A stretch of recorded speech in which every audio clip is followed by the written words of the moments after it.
बेखेवगिरि आलासिया जोंनि सिङाव दंफैखायो बेनिखायनो जोङो बैसागो जा मोसाथिलि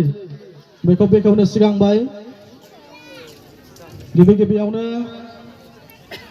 दिनैनि जा 14थि रंजालि बैसागु फोरबो फालिनाय बिनि बैसागो मोसाथिलि बेखेवनाय हाबाफारियाव नुजाफैनो हानाय बिजनी दख'रा दुलाराय बर' फरायसा आफादनि मानगोनां लोगो आफादगिरि आदा सुबिलाल दैमारि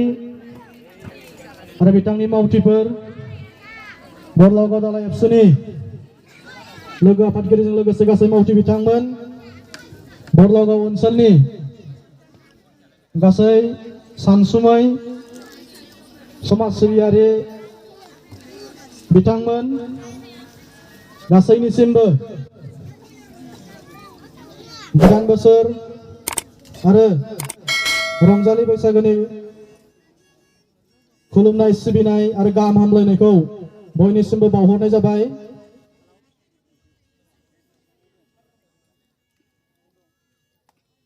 दिनैनि जा हाबाफारि बैसागो मोसानाय हाबाफारि बेखौ बेखेवनो होननानै लेंहर जानाय आलासि थाखाय खावलायनाय जाबाय। साबायखर थाबाय आदानिसिम आरो गोबाव खालामासिया बेखेवनायनि सिगांनो गावनि बिबुंथिखौ होनो थाखाय खावलायनाय जाबाय।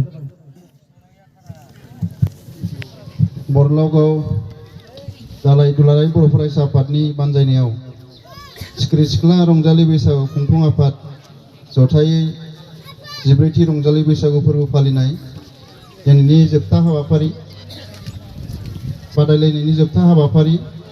बैसागो मोसानाय बादायलायनाय बेवहाय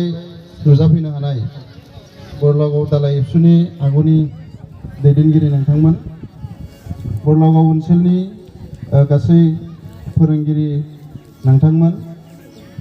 आरो गासै बरलागाव दालाय एबसुनि मावथि लोगो नोंथांमोन बरलागाव ओनसोलनि गुबुन गुबुन गामिनिफ्राय बैसागो रंजानो आरो नायनो फैनाय साफ्रोमबो रायजो राजा नोंथांमोन बैसागो मोसानायसो नायनो फैदों गोलाव बिबुंथि लाखिनायनि सम नङा बेखायनो आङो फंनैसो बिबुंथिनि गेजेरजों दिनैनि बे बैसागो थिलिखौ बेखेवनानै होगोन। बैसागुआ जाबाय बर'फोरनि मोनसे गोजाम रंजाथाइ फोरबो माब्लानिफ्राय बर'फ्रा बैसागो खुंजेनदोंमोन बेखौ हयथ' बुंनो हानाय नङा जेब्लानिफ्राय बर' हारिया बुहुमाव जोनोम जाजेनदोंमोन बै समनिफ्रायनो बर'फ्रा मोनसे बोथोर सायख'नानै लानानै बेखौ बैसागो मुं होनानै फालिबोबाय थादों। बे समा उदां मोनसे सम फागुन दाननि बे उदां मोनसे सम बेसर मारा होखांबाय दालि माराबो होखांबाय दा जेबो खामानि गैथ'लिया बिनि उनाव एप्रिल दान जोबनाय लोगो लोगो बैसागो रंजाखांनायनि उनावनो जोङो आबाद फोथाराव थांफिनसिगोन खोथिया फोनो हालौनो माइ गायनो जोङो थांफिनसिगोन आबाद फोथाराव बयबो मुखुब जाहैफिननोसै आबादनि थाखाय थांना थानायनि राहा खालामनो थाखाय दा बेखायनो नैबे लांदां समाव रंजानो थाखाय मोनसे थि सम बासिनानै लादों। बेखायनो बे समाव बयबो बोराय बेन्थु सेंग्रा सिख्ला बयबो रंजायो मोसायो दा बेखायनो दिनैबो बेवहाय नायनो फैनाय गासैबो रायजो राजा आरो सेंग्रा सिख्ला बोराय बेन्थु बयबो रंजानांगोन मानोना बिनि गेजेरजोंनो बर'नि हारिमुवा थांनानै थागोन। बर'आ मोनसे आलादा बे फोरबोनि थाखाय मोसानाय दंखायो आलादा आलादा फोरबो मोसानाय थानाय बुहुमाव नागिरना मोननाय नङा बर' हारिनि अनगायै जोङो बैसागो मोसानायखौ गुबुन मिथिंफोराव मोसाया मिथिङाव मोसानो थाखाय जोंहा बारदै सिख्ला बागुरुम्बा रोनसोन्द्रि दंखायो बेखायनो बैसागोनि थाखाय थख' मोनसे मोसानाय जोंहा दंखायो बर' हारिया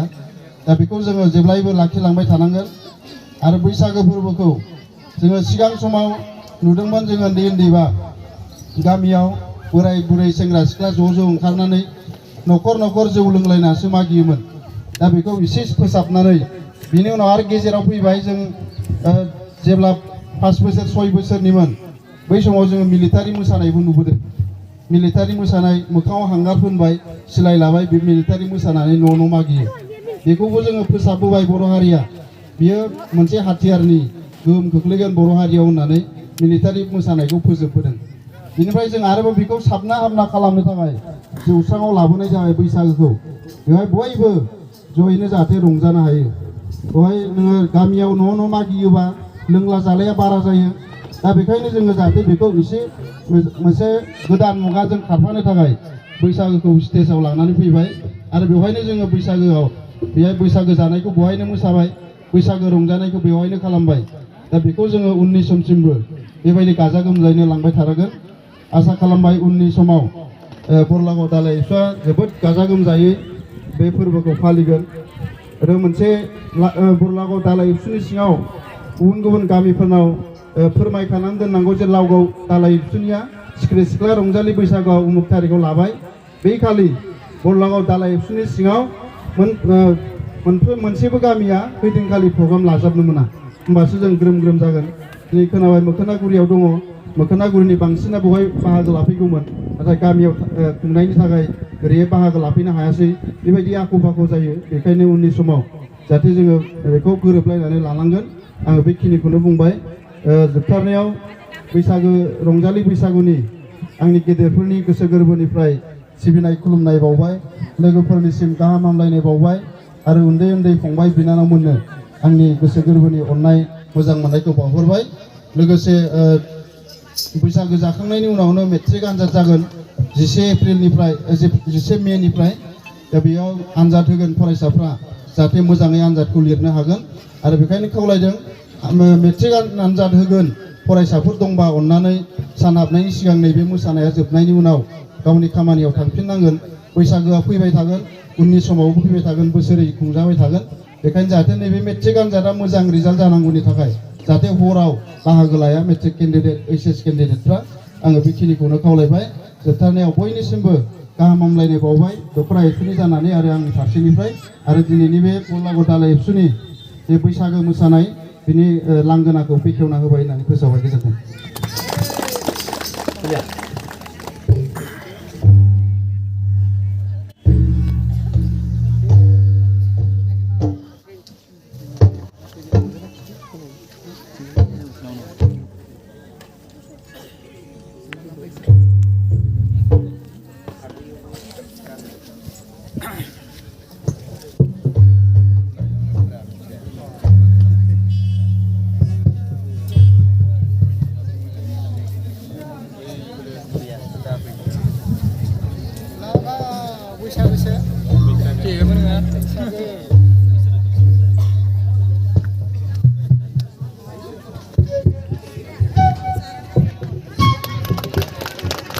बैसागो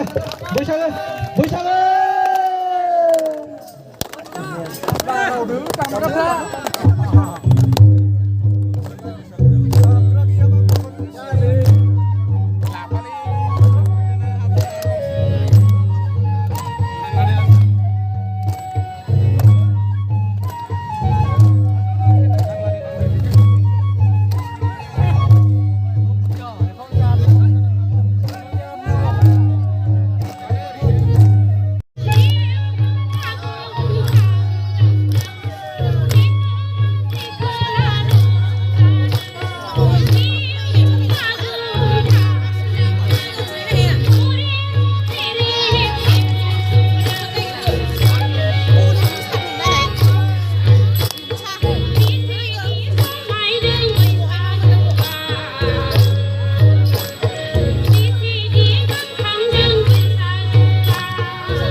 हालालै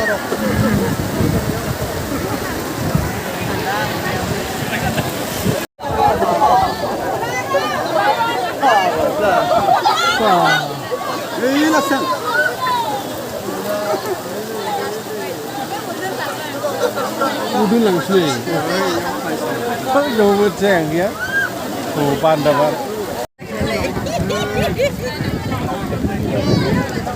wah ini